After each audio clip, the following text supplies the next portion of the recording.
Welcome to State of the State, the monthly roundup of policy and research for the state of Michigan, brought to you by the Institute of Public Policy and Social Research at Michigan State University and our friends here at WKAR Studios. I'm Arnold Weinfeld, Associate Director for the Institute. And as usual, I'm joined by Institute Director, Dr. Matt Grossman, and MSU economist, Dr. Charlie Ballard.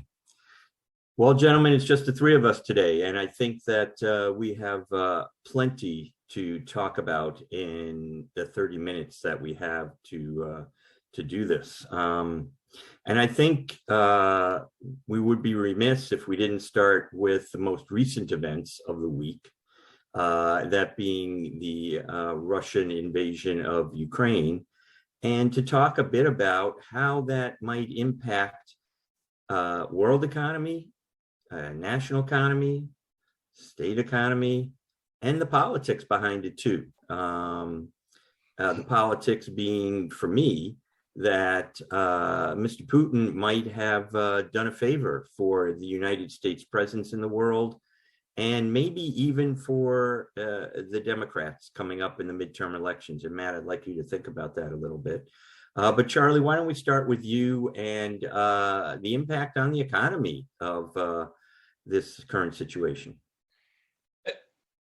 I think there's already been an effect, and I think it will go on. For how much and how big and how long, we don't know, because we don't know how the war is going to play out exactly. But a couple of things to mention. One, Russia is a major exporter of oil and natural gas.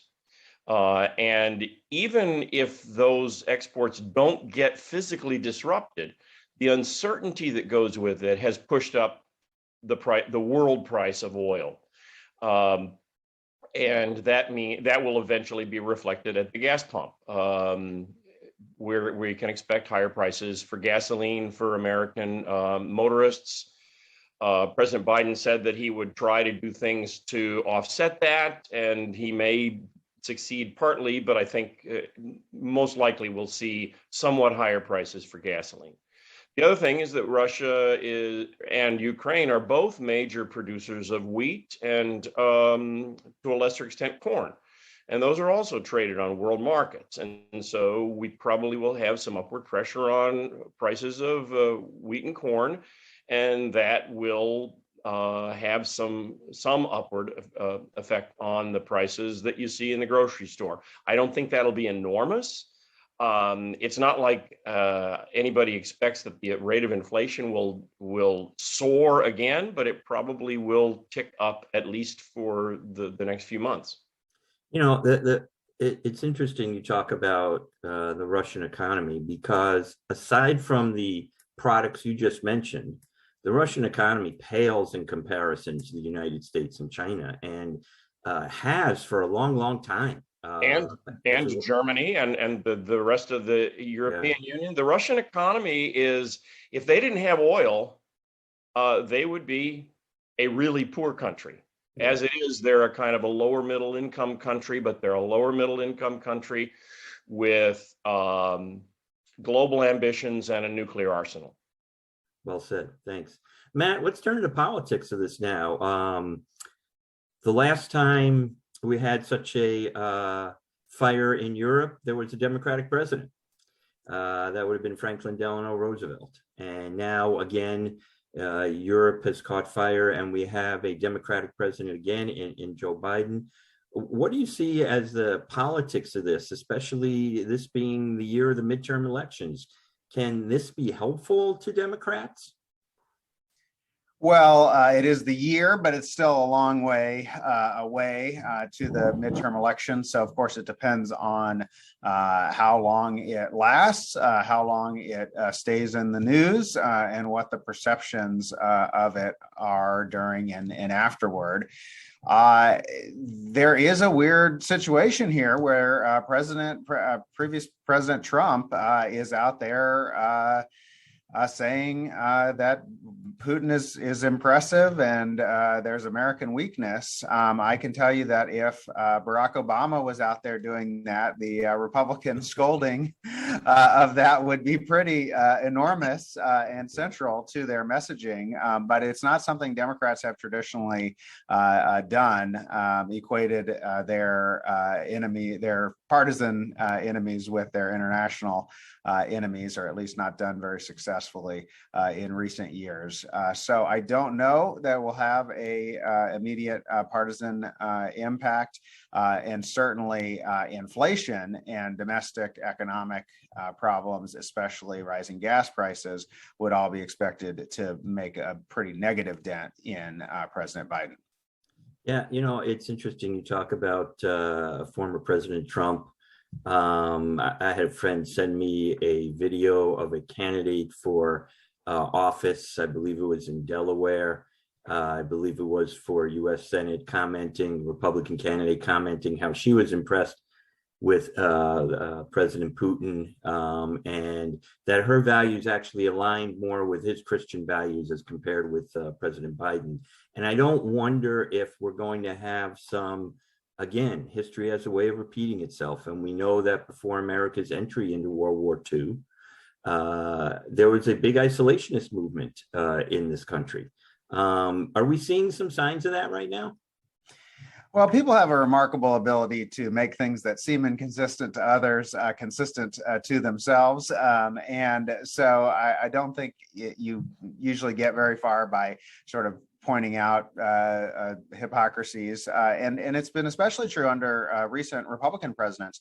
We had President Bush and President Trump pursue near opposite foreign policies, at least in how they described them. And yet they both fit under this more general kind of pro-American bellicosity, we're the best in the world. So if you can keep things at a sort of a broad level, you can fit a lot of different policy approaches there. And the easiest way to do that is to just be sort of against whatever the current president is doing as a measure of incompetence. So as long as you can just say, well, I would have done better, it never would have happened under me, it's because Biden is weak, you can unite some very different foreign policy perspectives that are both in the Republican tent. People who really want to stay out of the world and people who think America should be leading the world and no one should be able to do anything without our permission. Both of those perspectives, although near opposite, can co-occur under this broader kind of anti-Biden umbrella. Yeah, well, my take on this right now at the beginning is that, this is bad for business. Number one, the business of running the world economy and economies in general. And Mr. Putin might have done us a favor if he had let things go through the midterms and the 2024 election. American politics might have been a bigger mess than what generally happens when this kind of situation arises that brings the country together. So it'll be interesting. But you mentioned the comments of former President Trump, and I did hear a quote from Tucker Carlson, of course, who always has a lot to say. That Mr. Biden, that President Biden should not worry so much about Mr. Trump, but worry more about the American economy and the problems at home. And Charlie, certainly the news a few weeks ago about the inflation rate is troubling. Gas prices, I pumped at $3.50 a gallon last night. Food prices seem to be increasing as well. As you noted, that might be exacerbated.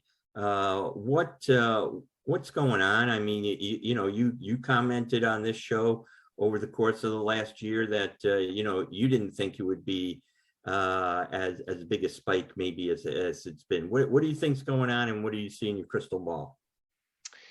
Well, obviously, my crystal ball is not is sometimes somewhat cloudy, because I really did think, as I think most economists, I didn't expect this inflationary episode to have as strong a set of legs as it has. And I think the big reason why it has had such strength is that we are continuing to see disruptions to the global supply chain as a result of the COVID virus. And that will only be exacerbated by the Russian invasion of Ukraine, as I said. There are two things that can push prices up. One is strong demand, and the other is strangled supply. And we, for a long time, we economists, myself included, were surprised that we didn't have more inflation back 10, 20, 30 years ago, because we were pumping out, we were printing dollars and we were running big deficits. So we were pumping up the demand in the economy, but the supply somehow kept up. And in this episode, we're really pumping up the demand with lots of tax cuts, lots of checks from the government to individuals, stimulus checks and enhanced unemployment insurance and all that. So that people have a lot of money that they want to spend, and yet some of the things that they want to spend on are not available, or you have to wait, and that's a formula for higher prices. Where it'll go in the future, hard to say. Of course, there is a big player in this, and that is the Federal Reserve. And the Federal Reserve under Chairman Jay Powell they have given lots of signals that they're going to tighten up on credit. It's a very delicate balancing act that they face, because if they do it enough, we know that it can wring the inflation out of the system, but we know that it can also tip the economy into recession. And so we'll see. I think we'll be carefully watching what's happening in Russia and Ukraine, as well as what's happening in Washington, D.C. with Fed. Well, it's certainly an interesting mix, because I was reading that, household wealth is much stronger these days, but consumer confidence is down again, and especially down lowest in the group of independent voters since 2009.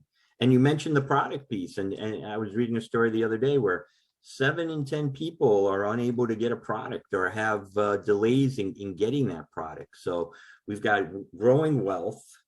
I think the income gap continues to grow at this point in time, but people are struggling yet with basic needs, it seems. Yeah, well, and some of these imbalances are a surprise due to COVID, but some of them have been a long time in coming. And the one that I have pointed out before and want to keep pointing out, because I don't think it has gotten nearly as much attention, is the number of people who have retired. We had, in the late 20th century, decade after decade, we had a surge in the percentage of our population who were working, largely because of women entering the labor force. For the last 20 years or so, that has reversed, largely because the baby boom generation has hit their retirement years. And then that has been exacerbated by people retiring because they were fed up with COVID. And so if you compare, if we had the same labor force participation rate that we had 20 years ago, we would have about 8 million people in America, more workers than we currently have. And a lot of the workers who have exited the labor force are the most skilled. They're at the end of their career. They've had most experience. And so we have labor shortages all over the place. And that contributes to these supply disruptions, and it contributes to higher prices. So Matt, let's get to the politics of the inflation story. I noted Tucker Carlson's comment, and there's still many people that are struggling out there. What's the play on the inflation in terms of the politics? Well, voters notice inflation and they react negatively to it, even under circumstances where economists might prefer the mix of income and inflation to another type. Voters don't like it, and that's especially true of gas prices. So even though we might think those are the most temporary, or we sometimes take out food and energy from the inflation rate for a more steady measure, voters notice those gas prices. It's an extremely visible price, and it has been historically quite associated with declining approval rates for the president and negative electoral outcomes for the president's party. So it is definitely a negative sign, and we have people continuing to expect inflation. So it's not just that people are noticing inflation, but in our latest survey, 70% expect the rate of inflation to go up over the next year, and only 11% expect it to go down.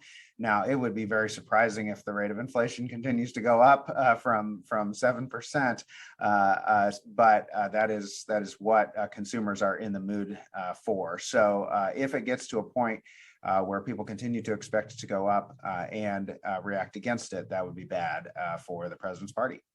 One thing to note about those survey numbers, I think it's always been true. If you ask people, will the rate of inflation go up or stay the same or go down? A lot of people, what they think they are answering is the question of, do you think prices will go up?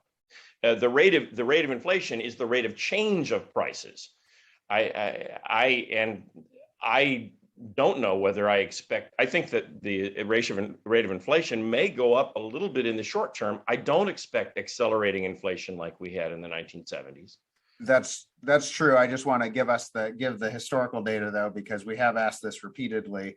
Yeah. And in the past, it was 48% in 2020 thought it would go up, and 12% thought it would go down. So that was before the inflation spike. So yes, people are still expecting that, but it's gone from 48 to 70, thinking it will go Right. up. So that's a pretty significant move. And as we know in this game, perception is, of course, everything. And Matt, part of the reason that folks are saying the inflation rate is so high is because of government spending. Charlie noted all of the the funds that have been distributed, and the president's Build Back Better plan is still sitting around waiting for a vote. We already have infrastructure funds that are coming. Any clues from our survey work as to how the public or even policy insiders feel about the Build Back Better plan?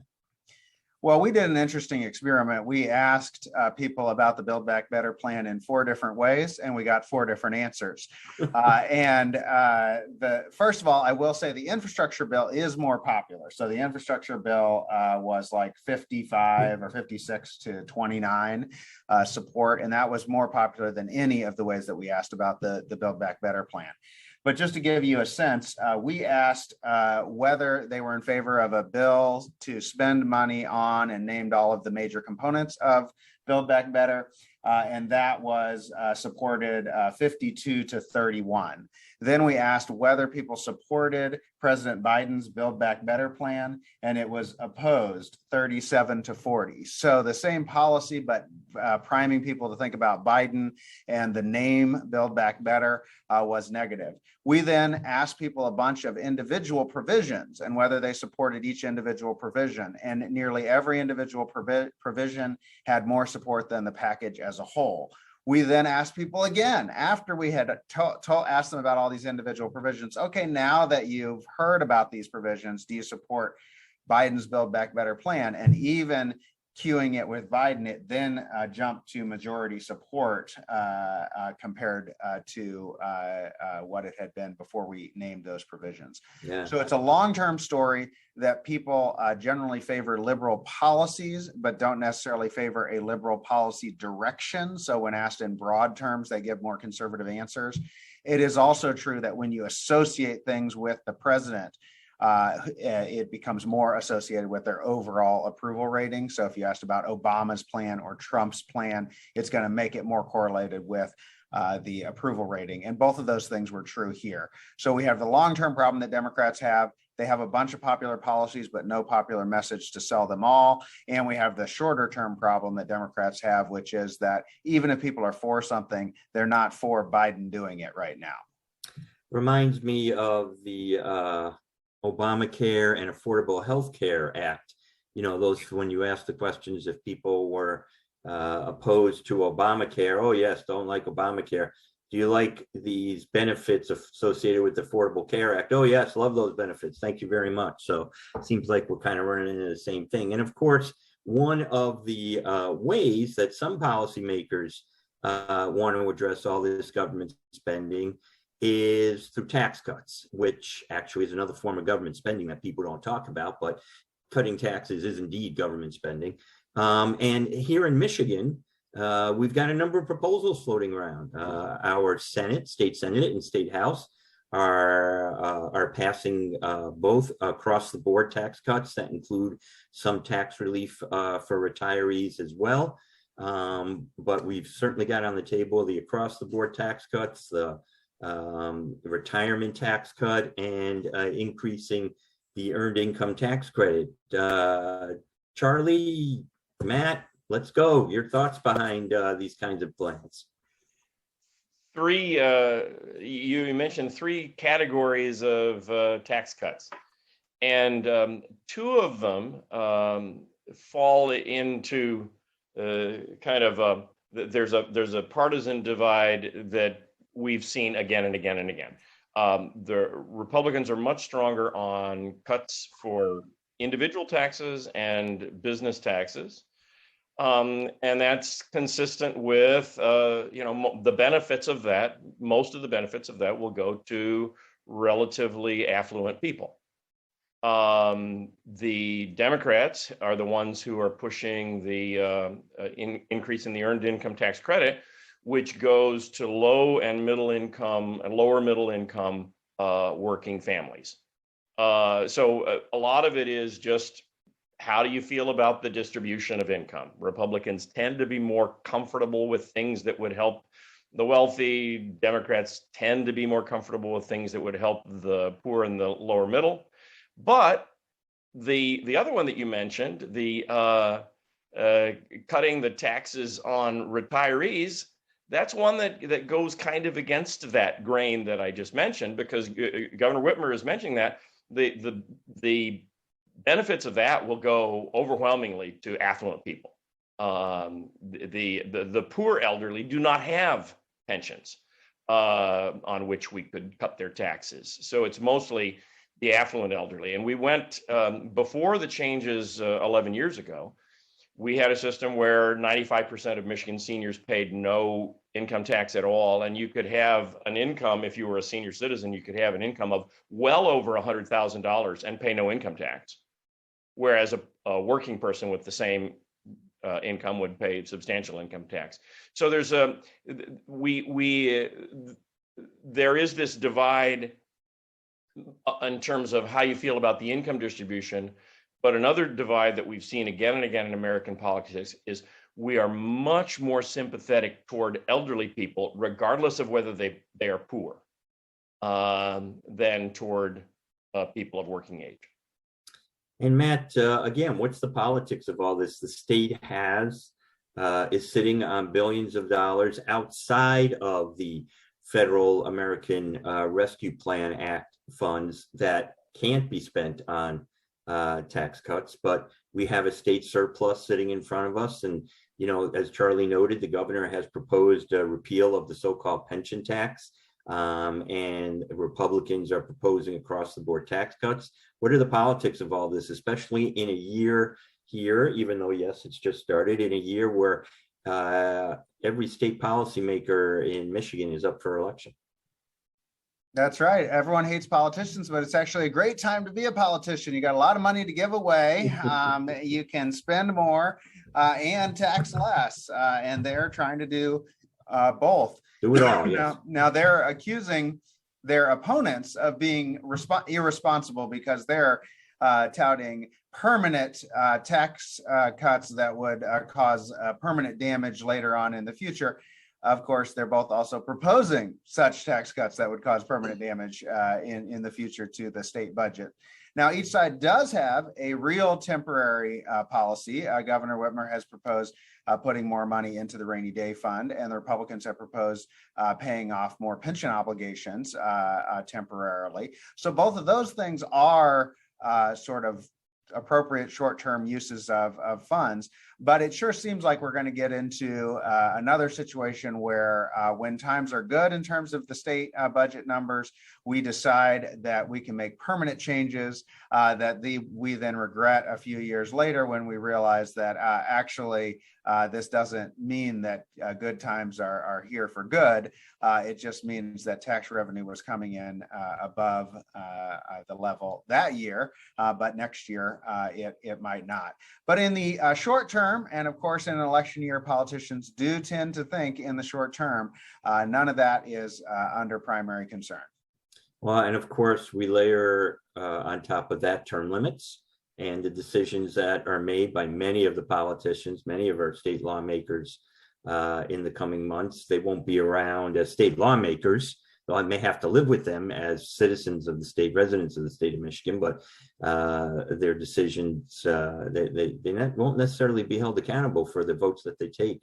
Well, it somewhat actually cuts the other way. That is, the closer we get to someone under an election, the more likely they are to vote with short-term public opinion. And that also means the more likely they are to make irresponsible financial decisions on behalf of the state. So if fewer people are up for re-election, that actually might mean that we have a few elder statesmen who are concerned about the future or stateswomen. But I wouldn't hold my breath.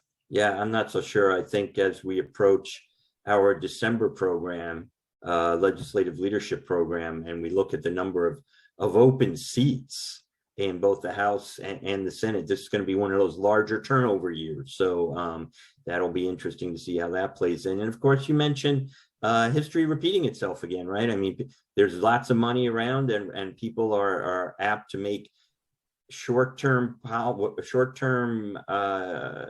decisions, political decisions that will impact long-term policy and the state of the state moving forward. You talked about our survey that we've had out there. What else of interest did you find in the results? Well, Michiganders are extremely sour right now, especially on the economy.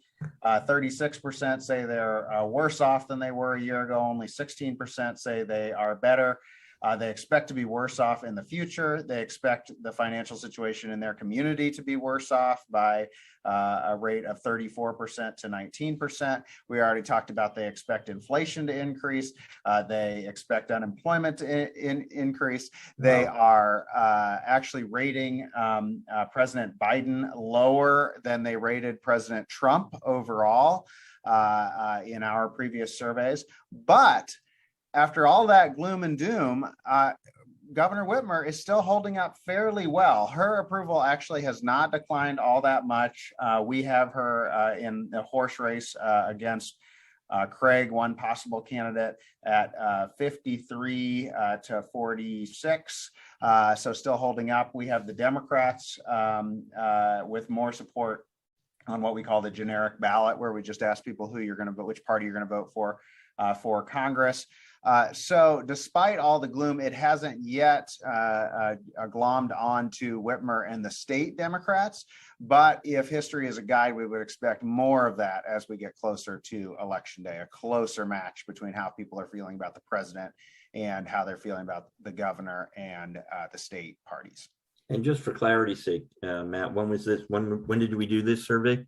This was December of 2021, so that's our last survey. Okay, so that's pretty recent stuff. So yeah, a lot of gloom and doom in there. From they are feeling sour. I guess that's a good way to say it.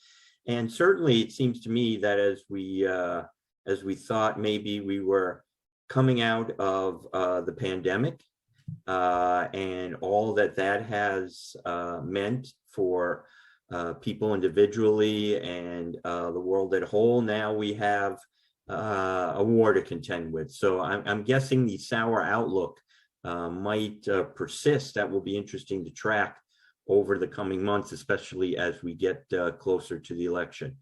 Well, we've covered a lot of ground today, gentlemen. Any final thoughts moving forward? Well, the days are getting longer. And it's kind of cold out there this morning, but there is reason to believe that spring will arrive, and I'm looking forward to that. And so I'm hoping that some people in Michigan, at least, will find a way not to be quite so gloomy and grumpy as they are right now.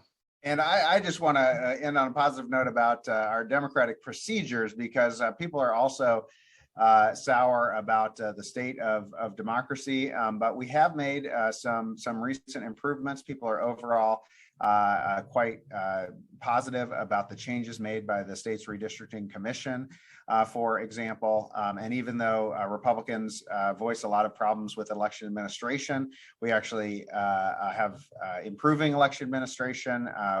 We even have shorter lines. And even though Democrats voice a lot of complaints about voter suppression, we have actually made it easier to register to vote, and easier to vote early.